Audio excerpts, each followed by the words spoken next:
Assalamualaikum dear students. We are doing with the revision of chapter number 2, Is matter around us pure? So question number 1 for your 2 marks, 1 marks already done, 2 marks. Explain the following giving examples. So first is saturated solution, second pure substance, colloidal solution, suspension. So here is your answer given over here.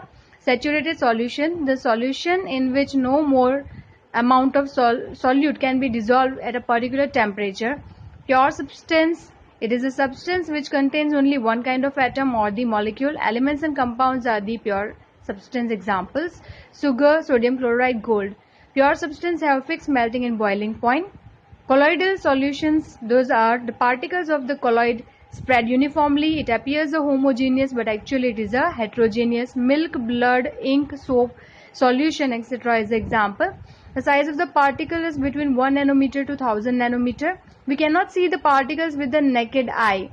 The scattering of the beam of the light by colloidal particles is called Tyndall effect. The part of the light becomes visible clearly.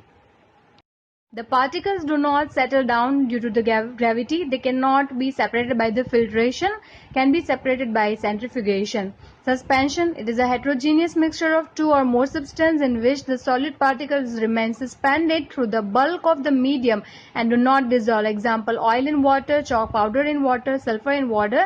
They can be separated by filtration. Particle size lies from 10 raised to minus 6 meters to and visible to the naked eye. Okay, the particles of the suspension scatters the beam of light also. Second question, classify the following into elements, compounds and mixtures. So dear student, it is very simple. Elements are your sodium, silver, tin, silicon. These are the elements. Compounds are your calcium carbonate, methane, carbon dioxide. Mixtures are your sugar solution, soil, coal, air, soap and blood. So these are the answers given already over here. Then we are going to shift on our question number 3 for today. That is, which of the following are the chemical changes? So here the list is given and we have to identify which of them are the chemical changes. So our answer is, dear student, our answer lies over here. That is, growth of plant, rusting of iron, cooking of food, digestion of food, burning of candle. These are the chemical changes we can say. You can also note down the answer from over here. Then we go for having question number 4 for today. That is, give the names of the elements present in calcium oxide, hydrogen chloride, baking soda and potassium nitrate. So your answer is, for A, calcium and oxygen. Calcium oxide में calcium and oxygen is your answer. Hydrogen chloride, hydrogen and chlorine. Then you go for having your third one, that is your baking soda. So baking soda is having sodium, hydrogen, carbon and oxygen. And last one you are having D, that is your potassium nitrate. So you are having potassium, that is K, nitrogen, that is N, and oxygen. Okay, now question number 33 of this one given over here. Define the solution, give an example of gas in liquid solution and gas in gas solution.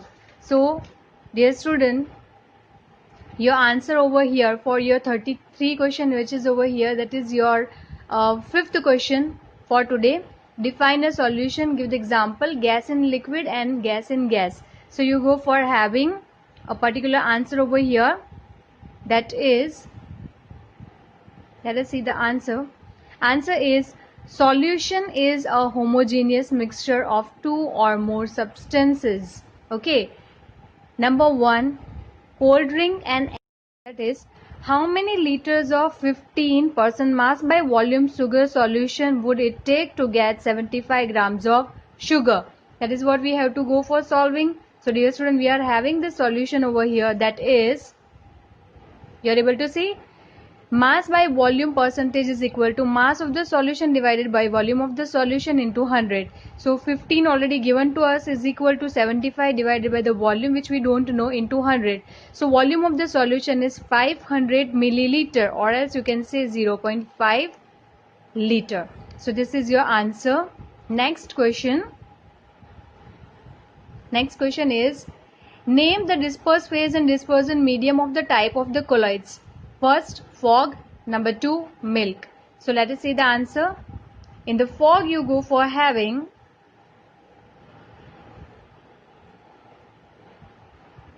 fog. Water vapors are dispersed in the air, that is gas, are called aerosols. Water vapor are dispersed in the air, that is called vapor.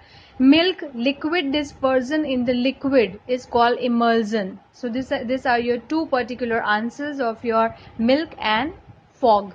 Okay, next question.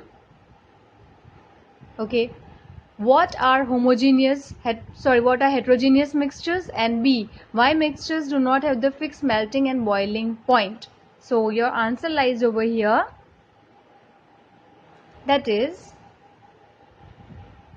A, those mixtures which have non-uniform composition, जिनका distribution common नहीं होता है, and these are what we can say not distributed properly, particles are not distributed properly, that are called as your heterogeneous mixture. Those mixtures which have non-uniform composition.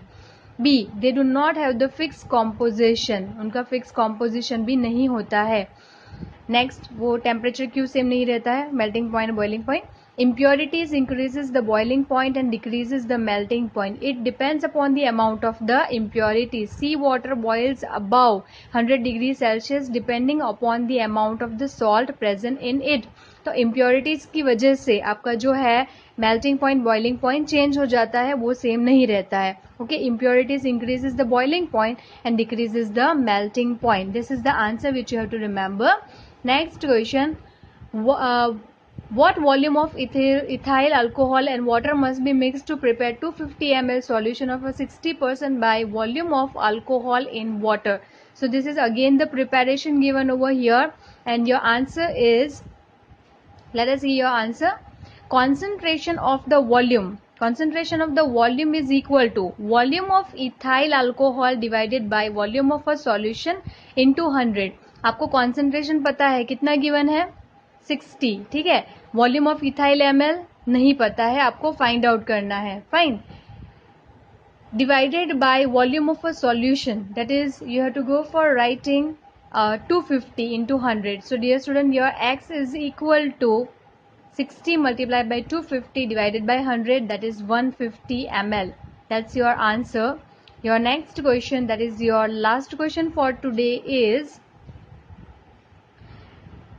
I'm repeating the formula again for your second last one, that is 60 is equal to x by 250 into 100. So your x is equal to 60 multiplied by 250 divided by 100, that is equal to 150 milliliter. Okay, last question. What are gels? Give an example. So your answer is about the gels. Your answer is when a liquid is dispersed in solid, it is called gel. Example, cheese and hair oil. Your answer gets over.